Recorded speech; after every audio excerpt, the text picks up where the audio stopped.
उद्घोषक तालिमले के सिकाउँदो रहेछ त भन्ने कुरा आज धेरै यो 5 दिनको कार्यक्रममा हामीले धेरै कुरा सिकेका छौं।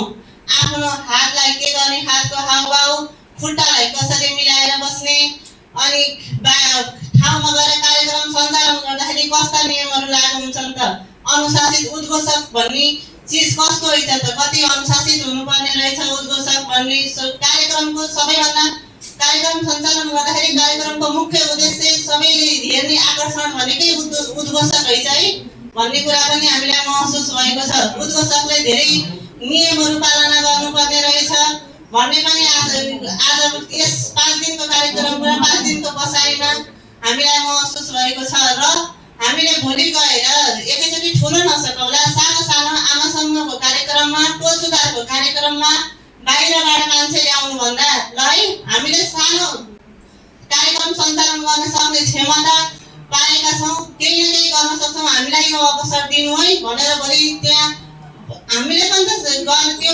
गर्न सक्छौं है भन्ने प्रतिबद्धता पनि यहाँबाट जाहेर गर्दछु मैले आफैले स्वयं। अनि कार्यक्रममा सहभागी हुँदाखेरि सुरुको दिन त मलाई साँच्चै डर महसुस थियो। यो माइक कसरी समात्ने, खुट्टा कसरी बस्ने, सरले के भन्नु होला, अगाडि गएर कसरी बोल्ने होला, त्यहाँ गइसकेपछि अध्यक्ष बनेर बस्दाखेरि कस्तो महसुस हुँदो रहेछ, त्यो कुर्सीको भार कति रहेछ, त्यो प्रमुख अतिथिको भार कति रहेछ, त्यो अस्ति बस्दाखेरि बल्ल महसुस भयो कि त्यहाँ गएर बस्नु त्यति सजिलो छैन। यहाँबाट बोल्दाखेरि जति सजिलो छ त्यहाँ बसेर पछाडि बसेर बोल्दै यहाँ माइक समात्दा नि हामीलाई त्यति सजिलो छैन। अगाडि हेरेर यत्रो हामीले आज 4 जना साथीहरुको अघितिर त आफूले आई कन्ट्याक्ट गरेर बोल्न सकेका छैनौं भने भोलि गएर ठुलै कार्यक्रम सञ्चालन गर्दा उहाँहरुलाई कस्तो महसुस भयो होला। भनिन्छ नि चिट चोरेर बोले, यो गरे, तर त्यो गर्न एकदम कठिन छ। अनि यो कार्यक्रम सञ्चालन गर्न घोकन्ते विद्यालय पनि हुँदै रहन्छ है। आफैले सिकेर आफ्नो मनमा लागेका कुराहरु व्यक्त गर्न सकियो भने बरु खुलेर आउने रहेछ। जब पढेर गयो भने त्यहाँ पढेर आएको चाहिँ यहाँ आउँदाखेरि बिर्सिने रहेछ, त्यो पनि महसुस भयो।